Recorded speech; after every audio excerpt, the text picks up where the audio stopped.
Hi guys, welcome back to our channel. Recent గా మనకి ఒక అద్భుతమైన రిక్రూట్మెంట్ నోటిఫికేషన్ అయితే రిలీజ్ అయింది national institute of solar energy నుంచి. ఇది recruitment of scientific support staff in national institute of solar energy. So ఈ notification అయితే మనకి డిసెంబర్ మంత్ 2025 లో రిలీజ్ అయింది. సో పోస్ట్ నేమ్ వచ్చేసి సైంటిఫిక్ సపోర్ట్ స్టాఫ్. సో ఇక్కడ ఎగ్జిక్యూటివ్ అసిస్టెంట్ ఈ post name. Pay level 7th pay level అయితే వీళ్ళు ఇస్తున్నారు. ఓబీసీకి 1 ఉంది, ఈడబ్ల్యూఎస్ కి ఒక పోస్ట్ వేకెన్సీ ఉంది, యూఆర్ కి అన్రిజర్వ్డ్ కి 3 వేకెన్సీస్ ఉన్నాయి,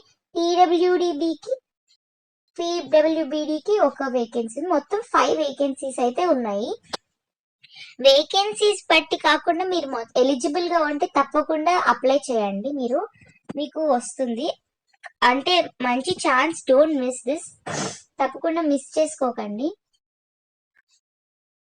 సో ఇవన్నీ మీరు ఏజ్ లిమిట్, ఎగ్జామ్ ప్యాటర్న్, మీకు క్వాలిఫికేషన్ ఏముండాలి, మీకు డిప్లొమా ఇన్ ఇంజనీరింగ్ లేదా bachelor degree in science or engineering from recognised university ఉండాలి, లేదా రికగ్నైజ్డ్ బోర్డ్ కానీ ఇన్స్టిట్యూషన్ కానీ ఉండాలి. Minimum computer basical computer operations అనేవి తెలిసి ఉండాలి.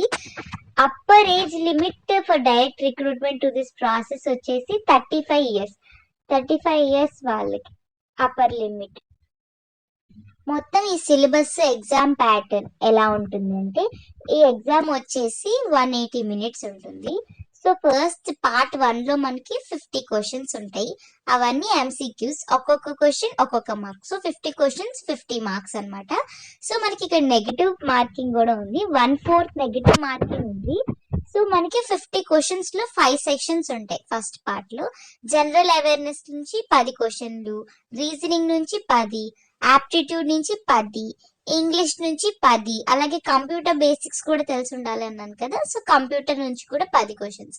సో ఈ విధంగా అయితే వీళ్ళు అన్నిటి నుంచి ఈక్వల్ గా 10 questions, total 50 questions 50 marks, minus 1/4 mark, అంటే 0.25 నెగిటివ్ మార్కింగ్ కూడా ఉంది. సో కరెక్ట్ గా పక్కాగా కరెక్ట్ అనిపించినవే పెట్టండి. అలాగే సిలబస్ వచ్చేసి జనరల్ అవేర్నెస్ కి science and scientific research, national international organisation, institutions, national and international events, various schemes of MNRE New Delhi. ఈ టాపిక్స్ మీద నుంచి అయితే మిమ్మల్ని ఎగ్జామ్స్ లో క్వశ్చన్స్ అడగడం జరుగుతుంది. అలాగే రీజనింగ్, మీకు ఇక్కడ సిలబస్ కొంచెం తక్కువగా ఉంది ఇంతకు ముందు మీరు రాసిన గవర్నమెంట్ ఎగ్జామ్స్ తో కంపేర్ చేస్తే. సో అందరూ తప్పకుండా అప్లై చేసుకోండి, ఈజీగా ఉంటుంది ఎగ్జామ్, అందరూ క్వాలిఫై అవుతారు.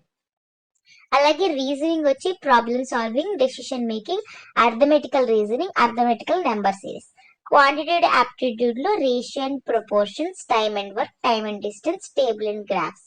ఇంగ్లీష్ లో వచ్చేసి vocabulary, grammar, sentence structure, comprehension of passages. అలాగే కంప్యూటర్ సిలబస్ వచ్చి MS office, internet, emails and various online tools. మిగతా టూల్స్ ఏంటివి అన్నది కూడా. నెక్స్ట్ పార్ట్ 2, అందులోనే పార్ట్ 2 టెక్నికల్ మీద అడుగుతారు. అందులో 150 క్వశ్చన్స్ ఉంటాయి, 150 మార్క్స్, టోటల్ 200 మార్క్స్ కి ఎగ్జామ్ జరుగుతుంది. సో పార్ట్ 1, పార్ట్ 2, 50లో అవి, 150 ఏమో మనకి కోర్ అడుగుతారు. సో మీరు ఏమేమి అడుగుతారు, రెన్యూబుల్ ఎనర్జీ బేసిస్ మీద 50 మార్క్స్, సోలార్ పీవీ మీద 50 మార్క్స్, సోలార్ థర్మల్ మీద 50 మార్క్స్, అలా మొత్తం వాళ్ళు 150, 350 renewable, solar PV, solar thermal. మీకు వీటి మీద బాగా అవగాహన ఉంటే మీరు దీనికి అప్లై చేయండి. ఇవన్నీ ఈజీ టాపిక్స్ కూడా, మనకి బీటెక్ లో ఎలెక్టివ్స్ గా చదివి ఉంటారు అందరూ. సో తప్పకుండా వీటికి అప్లై చేయండి. నేను మీకు ఈ నోటిఫికేషన్ పీడిఎఫ్ లింక్ అనేది డిస్క్రిప్షన్ లో మెన్షన్ చేస్తాను. మీరు తప్పకుండా ఒకసారి అప్లై చేసే ముందు నోటిఫికేషన్ ని మరొకసారి చూడండి. అలాగే సెలక్షన్ ప్రాసెస్ వచ్చేసి ఫస్ట్ ఎగ్జామ్ రాయాలి, ఎగ్జామ్ లో సెలెక్ట్ అవ్వాలి. అక్కడ మీరు ఏ అనే పాయింట్ లో the screening and selection process will be prescribed by RRS and NISC. అలాగే సెలక్షన్ అనేది మనకి రిటర్న్ ఎగ్జామ్ రాసిన తర్వాత మెరిట్ బేస్ తీసి దాని తర్వాత పిలుస్తారు. పిలిచిన తర్వాత ఇంటర్వ్యూ, ఇంక ఇవన్నీ మనకు తెలిసినవే కదా, ఇవన్నీ ఇంటర్వ్యూస్ చేస్తారు, డాక్యుమెంట్ వెరిఫికేషన్ చేస్తారు. ఇవన్నీ మీకు మీరు ఏ మెయిల్ అయితే అప్లై చేసేటప్పుడు ఇస్తారో ఆ మెయిల్కి వస్తాయి అన్నమాట మొత్తం డీటెయిల్స్. మీరు అప్లై చేయడానికి మీకు ఉండాల్సిన టర్మ్స్ అండ్ కండిషన్స్ కూడా వీళ్ళు ఇక్కడ మెన్షన్ చేశారు. మీరు ఖచ్చితంగా ఇండియన్ సిటిజన్ అయి ఉండాలి. సో ఈ అడ్వర్టైజ్మెంట్ ఖచ్చితంగా ఒకసారి చదవాలి. అలాగే మీరు ఈ క్వాలిఫికేషన్స్ ఎలిజిబుల్లా కాదా, ఏజ్ ఎలిజిబుల్లా కాదా, ఎక్స్పీరియన్స్ క్రైటీరియా ఎలిజిబుల్లా కాదా, ఇవన్నీ చూసుకోవాలి. తప్పకుండా మీ క్వాలిఫికేషన్ ఏంటో ఒకసారి చూసుకుని మళ్ళీ అప్లై చేయండి. మీ క్యాస్ట్, అలాగే మీరు ఏ కేటగిరీస్ అప్లై చేస్తున్నారు అవన్నీ కూడా ఒకసారి చూసుకుని మీరు అప్లై చేయాల్సి ఉంటుంది. నెక్స్ట్ అప్లికేషన్ అప్లై చేసేటప్పుడు మీరు తీసుకోవాల్సిన ఇన్స్ట్రక్షన్స్ ఏంటంటే, వీళ్ళు ఈ అప్లికేషన్ని ఆన్లైన్ పోర్టల్ ద్వారా మాత్రమే యాక్సెప్ట్ చేస్తున్నారు. ఆ పోర్టల్ లింక్ ఇక్కడ వీళ్ళు మెన్షన్ చేశారు. https nisc.res.in ఈ సైట్ ద్వారా మాత్రమే వీళ్ళు అప్లికేషన్స్ యాక్సెప్ట్ చేస్తున్నారు. దీనికి మీకు కావాల్సింది మీ కలర్ ఫోటో కావాలి. అది 3 months back latest colour photo కావాలి. అలాగే మీ సిగ్నేచర్ కూడా ఉండాలి. ఆ ఫోటోలో క్యాప్, స్కార్ఫ్, సన్ గ్లాసెస్ ఇలాంటివి ఏవి లేకుండా నీట్గా మీ ఫేస్ పట్టుకి క్లారిటీగా పడేటట్టు ఉండాలి. ఆ ఆన్లైన్ అప్లికేషన్ సబ్మిట్ చేసేటప్పుడు మీ name, date of birth, age, phone number, email ID ఇవన్నీ ఒకసారి చూసుకోండి. ఇవి ఇంపార్టెంట్. వీటి ద్వారానే వాళ్ళు మిమ్మల్ని కాంటాక్ట్ అవ్వడం జరుగుతుంది. ఒకసారి మీరు అప్లికేషన్కి సబ్మిట్ బటన్ నొక్కిన తర్వాత మళ్ళీ చేంజ్ చేసుకోవడానికి ఉండదు. సో సబ్మిట్ బటన్ నొక్కే ముందు ఒకసారి మళ్ళీ మీరు మీ అప్లికేషన్ని చెక్ చేసుకోండి, అన్ని కరెక్ట్గా పెట్టామా లేదా అన్నది. అప్లికేషన్ ఫీజు వచ్చేసి female SC, ST, PWBD female క్యాండిడేట్స్కి no application fees.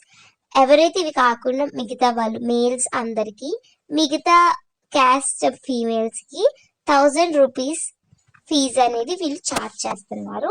So SC, ST, PWBD ఫీమేల్స్కి మాత్రమే మేల్స్కి వాళ్ళు ఛార్జ్ చేస్తారండి, ఎందుకంటే అక్కడ వాళ్ళు మెన్షన్ చేయలేదు కాబట్టి. అందరూ మేల్స్ ఏ క్యాస్ట్ అయినా ఖచ్చితంగా మీరు 1000 రూపీస్ ఫీ పే చేయాల్సి ఉంటుంది. సో ఫీమేల్స్కి ఇది మంచి ఆపర్చునిటీ, తప్పకుండా అప్లై చేయండి. ఇది అంతా దాని గురించి వాళ్ళ ఇన్ఫర్మేషన్. సో ఒక్కసారి మీరు దీనికి ఎలిజిబులా కాదా అని చూసుకుని అప్లై చేయండి. సిలబస్ కూడా చాలా ఈజీ. సోలార్, పీవీ వీటి గురించి మీరు ఈజీగా చదవచ్చు 1 weekలో. పెద్ద డెప్త్ సిలబస్ కూడా వాళ్ళు ఏమి ఇవ్వలేదు. సో మంచి ఆపర్చునిటీ, తప్పకుండా అప్లై చేయండి. Pay scale 7th pay scale అంటే చాలా ఎక్కువ. అందరికీ ఆల్ ది బెస్ట్.